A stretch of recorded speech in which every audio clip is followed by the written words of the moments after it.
समझोगे ध्यान से, ठीक है। आज का चैप्टर हम लोग का मैथ में है द्विघात समीकरण। द्विघात समीकरण लगभग लगभग तो बहुपद जैसा मैच करेगा, लगभग चीजें बहुपद वाला मैच करेगा। उसमें पहचानते थे कि कौन एक घात वाला बहुपद है, कौन दो घात, कौन तीन घात या द्विघात बहुपद। ठीक इसी तरीके से इसमें द्विघात समीकरण का फॉर्मेट आएगा। समीकरण के लिए चैप्टर पीछे देखे थे, समीकरण में सिर्फ एक ही चेंजेस था कि बराबर में जीरो ले लेना है, और बहुपद में हम लोग को पी ऑफ एक्स बराबर जीरो लेते थे, उसमें भी जीरो लेते थे लेकिन लास्ट में, इसमें भी जीरो लेंगे लास्ट में ही। लेकिन जब समीकरण की बात आए तो समीकरण में बराबर में कुछ ना कुछ होना ही चाहिए। बस ये समीकरण का फॉर्मेट है, उसमें समीकरण नहीं था तो हमेशा के लिए उसमें बराबर में जीरो नहीं रखते थे, बस लास्ट में जीरो ले लेते थे। शून्यक बोलता था तब के लिए, सभ्य में नहीं। लेकिन यहाँ पे समीकरण बोल दिया है तो समीकरण मतलब बराबर में कुछ होना चाहिए। ठीक है, इसके बारे में थोड़ा सा इंट्रोडक्शन समझा देते हैं चैप्टर के बारे में। द्विघात समीकरण में चार चीजें हैं जो इंपॉर्टेंट है। सबसे पहले कि द्विघात समीकरण को पहचानिए, इस चैप्टर नंबर 1 में आएगा 4.1 में।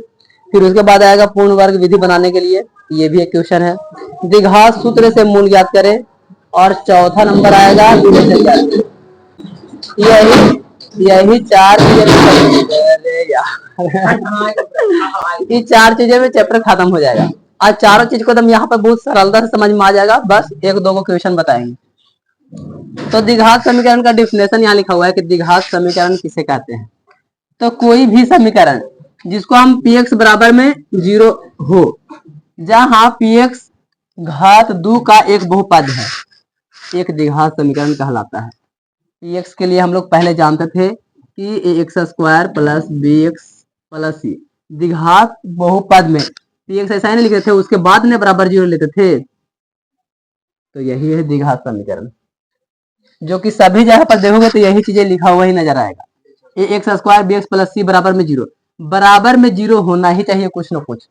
तो जैसा ही बराबर आया उस समीकरण रूप में हो गया, बराबर नहीं है तो समीकरण नहीं है। ठीक है, तो द्विघात समीकरण यही होता है। यहाँ पर शॉर्ट में पी एक्स लिखा हुआ है, तो पी एक्स की जगह पर कुछ ऐसा टाइप में होता है x square b x plus में सी, उसके बाद बराबर में जीरो। 4x में एक द्विघात समीकरण, देखो द्विघात समीकरण क्या होने का फॉर्मेट है। So x square b x plus c बराबर जीरो के प्रकार का होता है, जो कि यहाँ पे समझा रहे हैं वही बात यहाँ है कि इसी प्रकार के द्विघात समीकरण होता है। और क्वेश्चन जैसा ही आएगा कि निम्नलिखित में से पहचानिए कि कौन द्विघात समीकरण है, एग्जाम में बहुत ज्यादा पूछता है सवाल। तो ऐसा फॉर्मेट में रह गया द्विघात समीकरण है, नहीं रहेगा तो नहीं है, सीधा सा बात है।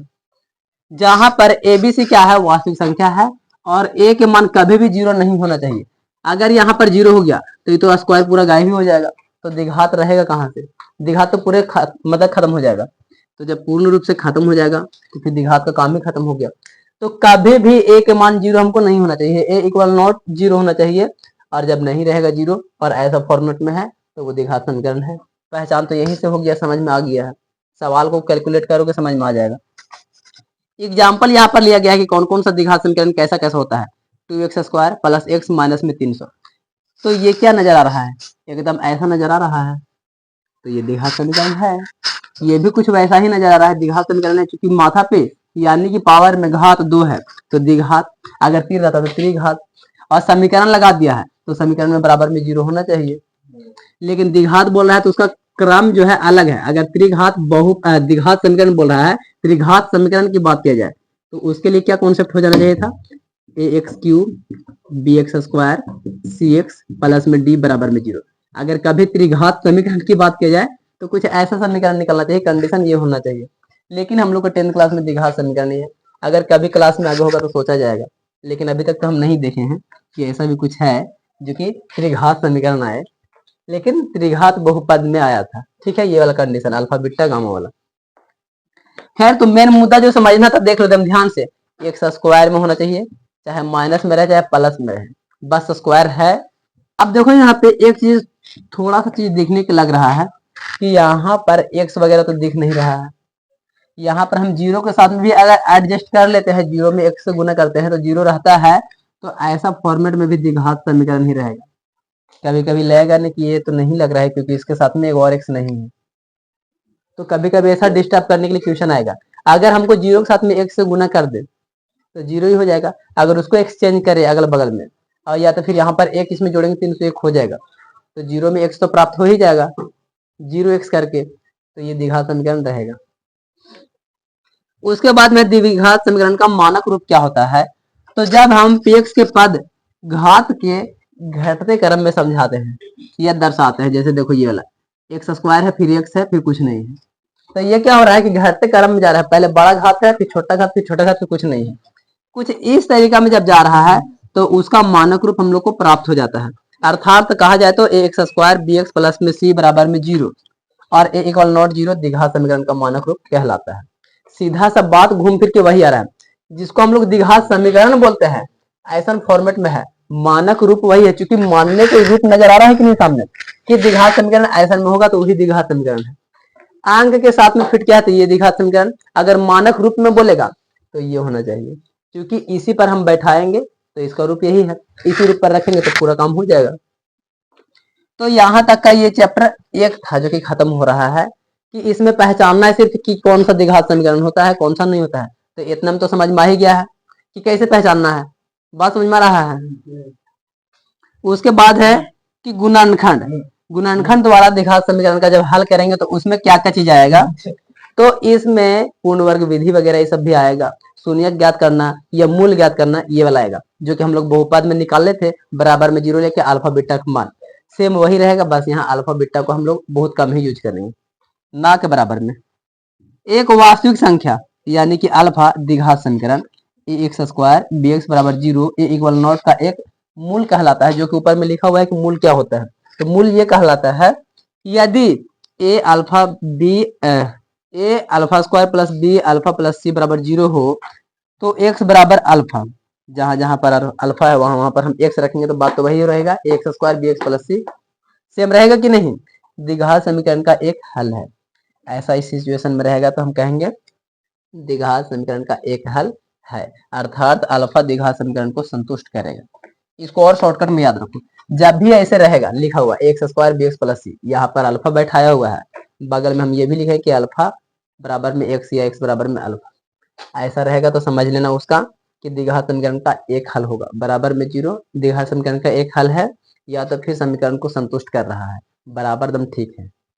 तो ये चीजें को समझ करके याद रखना है। ऑब्जेक्टिव में अगर कभी पूछा जाए कि x square b x plus c किसको संतुष्ट करता है, तो समीकरण को द्विघात समीकरण को संतुष्ट करेगा, कितना हल होगा, तो एक हल होगा, ठीक है, द्विघात समीकरण का एक हल है। क्लियर, यहाँ तक समझ में आ रहा है। आगे देखो, द्विघात बहुपद x square b x plus c के शून्यक और द्विघात समीकरण x square b x plus c के 0 का एक ही मूल है। याद रखना, मूल के लिए मूल की बात बोला जाए तो अगर द्विघात बहुपद रहे कुछ इस टाइप में, क्योंकि हम लोग को पता है कि बहुपद ऐसा होता है, समीकरण आ गया तो 0 आना चाहिए कुछ ना कुछ बगल में बराबर में, के शून्यक और द्विघात समीकरण इतना बराबर 0 के मूल एक ही होता है। फर्क थोड़ा सा इतना है कि हम लोग जब लास्ट में अल्फा बीटा करते थे, अल्फा बीटा बराबर कुछ ना कुछ निकल के आता था। हम लोग का बहुपद की बात बोला जाए, बार बार बहुपद नाम आ रहा है, मतलब कि बहुपद और द्विघात समीकरण दोनों चैप्टर एकदम मर्ज किया जाए तो सेम टू सेम है। उसमें नंबर लिखा जाता था कि हम लोग का शून्यक ज्ञात करिए, यहाँ पर वही काम रहेगा, लेकिन इसका सवाल का जवाब थोड़ा अलग रहेगा, कहेगा कि मूल ज्ञात करिए।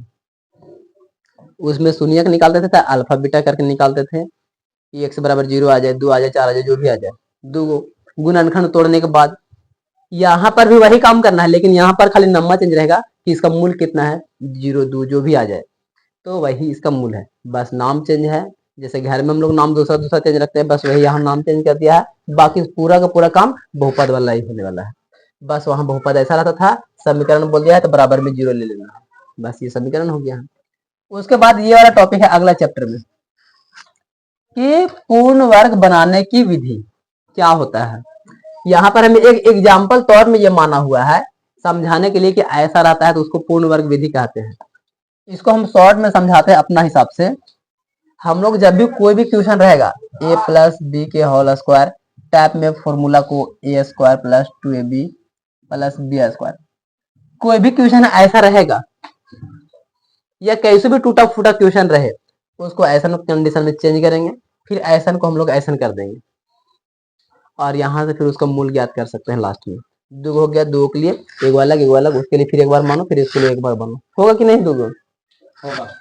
तो ऐसा जब आएगा तो पूर्ण वर्ग मतलब हो गया है कि स्क्वायर चढ़ा कर काम करना है। उसकी कंडीशन ही है, आंसर गुणनखंड करोगे तो वही आएगा, सब कुछ करोगे वही आएगा, लेकिन जब पूर्ण वर्ग बोलेगा तो बस उसको स्क्वायर चढ़ाने का कोशिश करना है।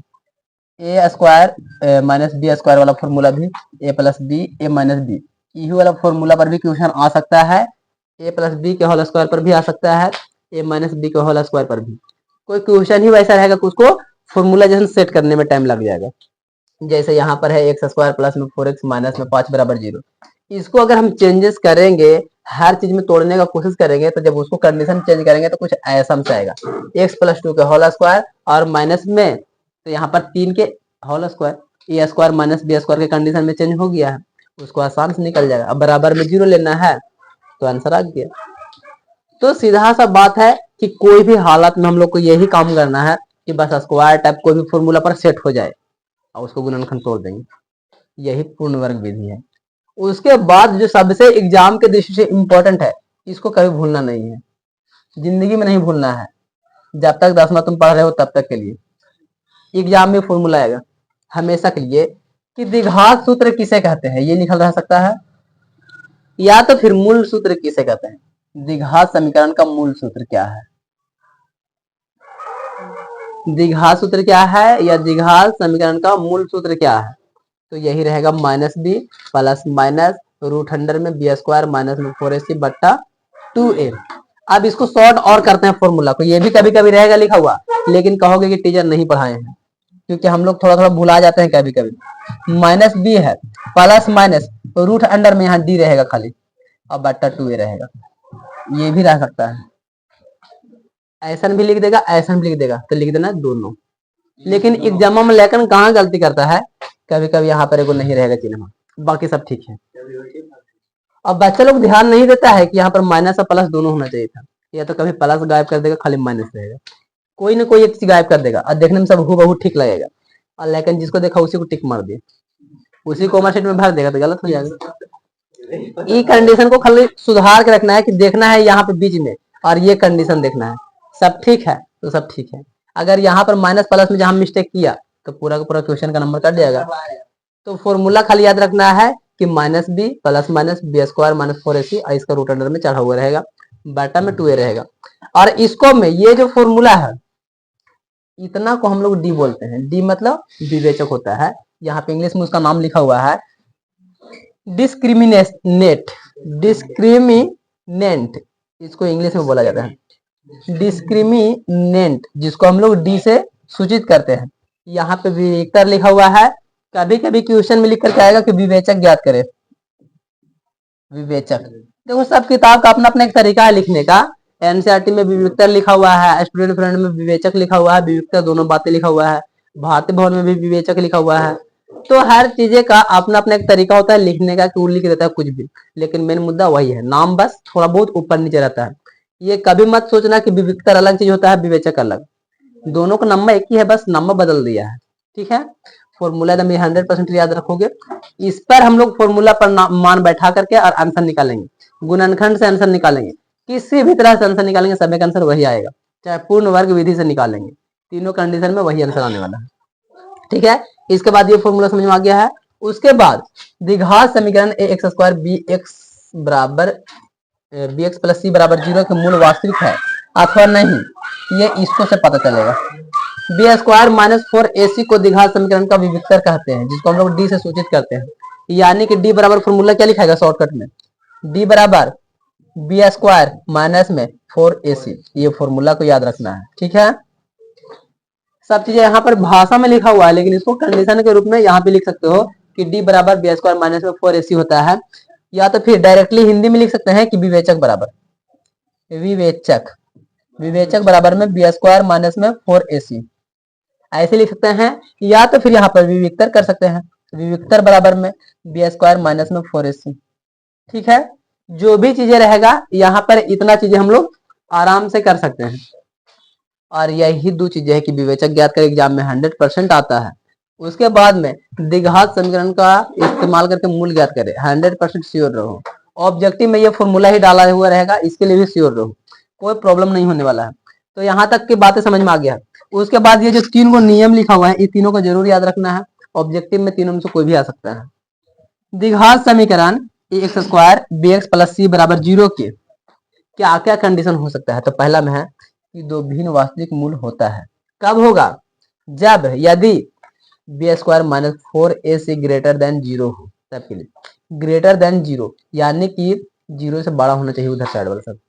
मान जब हम निकालेंगे विवेचक, तो विवेचक कम मान कुछ ना कुछ निकल का आए, 0 तक भी आएगा चलेगा, लेकिन माइनस में जहां गया तो अलग हो जाएगा, क्योंकि माइनस में हमको नहीं आना चाहिए। 0 तक आएगा चलेगा, 0 से नीचे नहीं होना चाहिए। माइनस में जाएगा तो सब 0 से नीचे हो जाएगा, छोटा हो जाएगा। तो दो भिन्न वास्तविक मूल होगा कब? जब ये होगा। और जैसा ही ये रहेगा तभी इस फॉर्मूला पर निकालने के लिए हम लोग को मौका मिलेगा, क्योंकि उसमें लिखल भी रहेगा कि विवेचक ज्ञात करिए, उसके बाद मूल ज्ञात करिए द्विघात समीकरण सूत्र से। तो पहले ई निकाल लेना होता है, फिर उसके बाद उस समय में हम लोग ये वाला फॉर्मूला लगा के इस्तेमाल करते हैं, बनाना आसान हो जाता है। फिर आ गया दूसरा वाला में, दो बराबर वास्तविक मूल होते हैं। कब होगा दो बराबर वास्तविक मूल?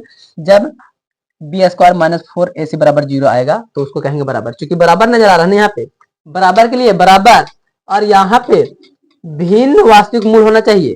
तो b square minus 4ac less than 0, sorry greater than 0 ना, ग्रेटर देन 0 यानी कि 0 से ये सब बड़ा होना चाहिए और 0 छोटा होगा, 0 से नीचे कुछ नहीं आना चाहिए। तीसरा में है कोई वास्तविक मूल नहीं होता है। कब नहीं होगा? जब b square minus 4ac less than 0 यानी कि 0 छोटा पड़ जाए, या 0 बड़ा पड़ जाए और ये वाला छोटा पड़ जाए, तब के लिए तो कोई भी वास्तविक मूल नहीं होगा, उसका मान ही नहीं निकलेगा। वहां पे हम लोग क्वेश्चन में रुक जाएंगे। जैसे इसका मान निकाले, कोई भी मान लीजिए माइनस में 4 या माइनस में 5 कुछ भी आ जाए, तो ये क्या हो रहा है, हमारे पास में 0 बड़ा आना चाहिए, तो 0 बड़ा नजर आ रहा है, अब ऐसा आ गया है तो उसके बाद हम इसको हल ही नहीं कर पाएंगे। सीधा सा कंडीशन है। ठीक है, इस पर एक दो क्वेश्चन पहले करके देखते हैं कि क्या है। सुनोगे ध्यान से, हम एक सवाल ले लेते हैं कोई भी, और सवाल का हेडिंग क्या है, सवाल को हम सुना देते हैं पहले। जांच कीजिए कि निम्न द्विघात समीकरण है या नहीं। एग्जाम में भी आई है, क्वेश्चन आएगा एग्जाम में, टेस्ट में भी रहेगा कि निम्न में से कौन द्विघात समीकरण है। तो हम जांचते हैं, वो क्वेश्चन ले लेते हैं कि कौन है द्विघात समीकरण। x माइनस 2 के होल स्क्वायर प्लस में 1 बराबर में 2x माइनस में 3। सवाल मेरे पास कुछ ऐसा है, सुनो ध्यान से। द्विघात समीकरण का कंडीशन क्या था? A x square b x plus c बराबर में 0। अगर ऐसा कंडीशन में आ गया तो हम कहेंगे कि द्विघात समीकरण है, अगर नहीं आया तो कहेंगे कि द्विघात समीकरण नहीं है। तो एगो से समझ में तो पूरा क्वेश्चन आ ही जाएगा कि कैसे बनाना होता है। तो देखते हैं इसको हल करके क्या आता है।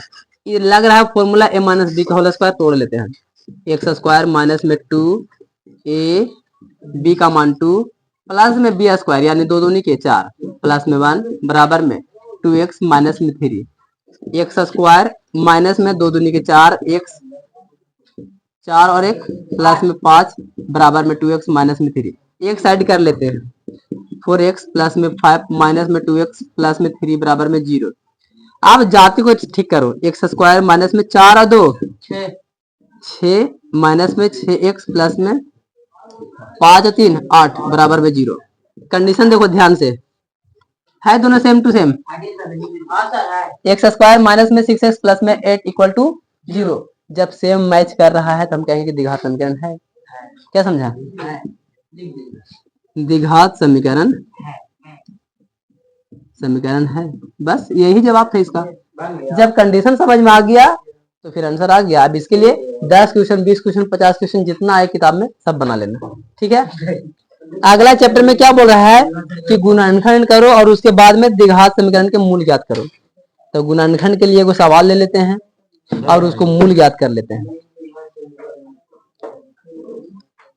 2x स्क्वायर माइनस में 5x प्लस में 3 बराबर में 0। क्या बोला है? मूल ज्ञात करे। जो हम लोग बहुपद में लिखना बंद करो, अभी कोई नहीं लिखेगा। समझा रहे तो समझो ना, समझ में आ गया तो क्या लिखना है इसमें, ये जो घटाव नहीं करना आएगा, इसमें लिखने वाला कोई चीजें नहीं था कि जो भूला जाएंगे।